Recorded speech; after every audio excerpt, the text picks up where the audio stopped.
Hello friends, welcome to my channel. आज की इस वीडियो में हम लोग बात करेंगे शेयर मार्केट के अंदर अगर आप काम करते हैं या फिर करना चाहते हैं तो उसके अंदर जो शेयर्स के लिए स्टॉप लॉस जो है वो डिफाइंड होता है। ठीक है, वो पर्टिकुलरली स्टॉप लॉस जो है वो क्या होता है और जो है चार तरह के मेन जो स्टॉप लॉस होते हैं जो अलग अलग लोग जो है वो यूज करते हैं, वो जो है मैं आपको डिटेल में इस वीडियो में जो है वो बताने वाला हूं।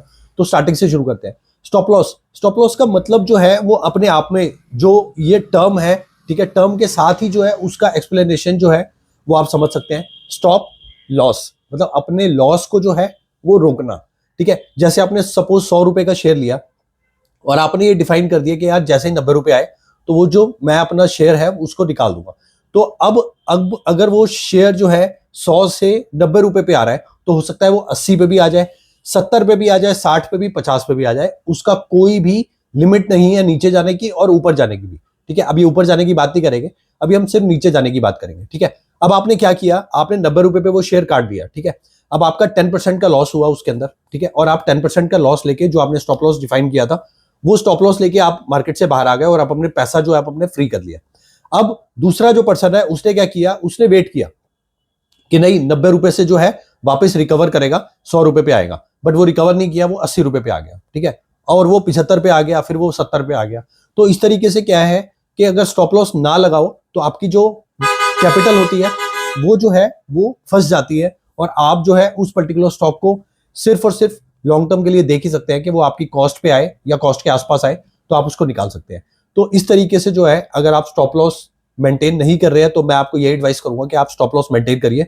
बहुत जरूरी है स्टॉप लॉस मेंटेन करना, क्योंकि अगर आप स्टॉप लॉस मेंटेन नहीं करेंगे तो कहीं ना कहीं जो स्टॉक्स के अंदर जो है बहुत ज्यादा जो है कभी कभी गिरावट आ जाती है, जिसकी वजह से आपका कैपिटल जो है वो उसके अंदर फंस के रह जाता है। अब बात कर लेते हैं जो अलग अलग चार टाइप के मैंने आपको स्टॉप लॉस बताए, उनका एक एक करके बात कर लेते हैं। सबसे पहले नंबर पे आता है fixed stop loss. Fixed stop loss ये होता है कि जैसे मैंने आपको बताया कि कुछ लोग क्या करते हैं ऐसे अंदाजे से ही, ठीक है, उन्होंने क्या किया, उन्होंने 100 रुपए का शेयर लिया, उन्होंने कहा जैसे ही यार 95 आएगा तो मैं तो निकाल दूंगा और जैसे ही 105 आएगा तो वो भी निकाल दूंगा मैं। ठीक है, तो वो एक रेंज के अंदर जो है स्टॉप लॉस और टारगेट के अंदर काम करते हैं। 100 रुपए का शेयर लिया, 95 पे आया तो बेच दिया, 105 पे आया तो बेच दिया। तो ये हो गया फिक्स्ड स्टॉप लॉस बेसिकली। ठीक है, अब कुछ लोग काम करते हैं जो कि जनरली और मेजोरिटी ऑफ लोग जो काम करते हैं वो काम करते हैं परसेंटेज स्टॉप लॉस के ऊपर।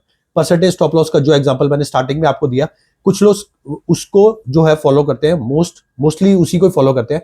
100 रुपीज का शेयर लेके उस पर जो है 10% के आसपास का जो है स्टॉप लॉस डिफाइन कर देते हैं। सपोज 100 रुपीज का शेयर लिया, 90 रुपए का जो स्टॉप लॉस डिफाइन कर दिया, उसके बाद 10% का उसके ऊपर टारगेट डिफाइन कर देते हैं 110 का। तो इस तरीके से जो है वो जो है परसेंटेज के ऊपर मोस्टली लोग जो है इसी पे ही काम करते हैं।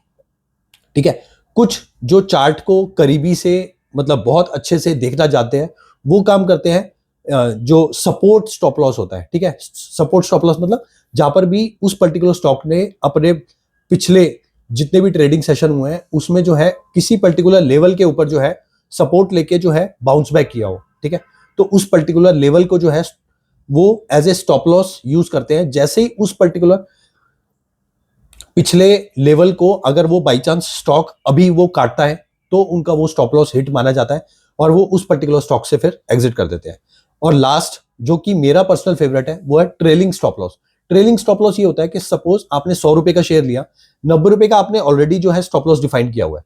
ठीक है, अब आपने क्या किया, ऊपर का टारगेट डिफाइन नहीं किया, तो उस केस में आप क्या करेंगे, अब आपका शेयर जो है थोड़ा मूव होना शुरू हुआ।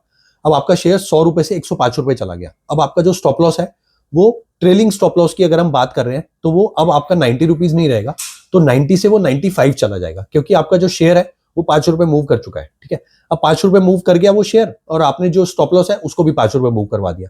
अब बात कर लेते हैं कि आपके शेयर में 5 रुपए का और जो है उछाल आया तो वो 105 से लेके 110 पे चला गया। अब 110 पे जाने के बाद जो आपका स्टॉप लॉस होगा 95 से जो है वो 100 रुपीज पे आ जाएगा, मतलब आपकी कॉस्टिंग के ऊपर जो है वो अब आपका स्टॉप लॉस आ जाएगा।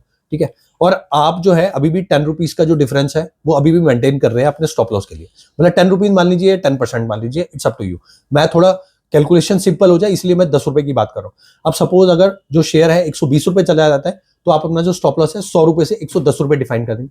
तो ऐसे ही जिस हिसाब से भी जो आपकी स्टॉप लॉस मतलब जो शेयर की मूवमेंट होती है, आपका जो स्टॉप लॉस है उसी हिसाब से जो है वो मूव होना चाहिए। ठीक है, और अगर बाई चांस अगर आपने 110 रुपए पे डिफाइन किया और 110 रुपए वो शेयर आ जाता है तो आप उसको स्टॉप लॉस अपना हिट करवा के और उस पर्टिकुलर स्टॉक से आप बाहर आ सकते हैं, तब भी आपको जो है 10% का प्रॉफिट जो है वो होने वाला है। तो इस तरीके से जो है वो स्टॉप लॉस जो है वो स्टॉक मार्केट के अंदर मूव करता है। स्टॉप लॉस जो है जो जरूर लगाना चाहिए अपनी मार्केट को, अपनी जो कैपिटल है उसको प्रोटेक्ट करने के लिए। Thanks for watching this video.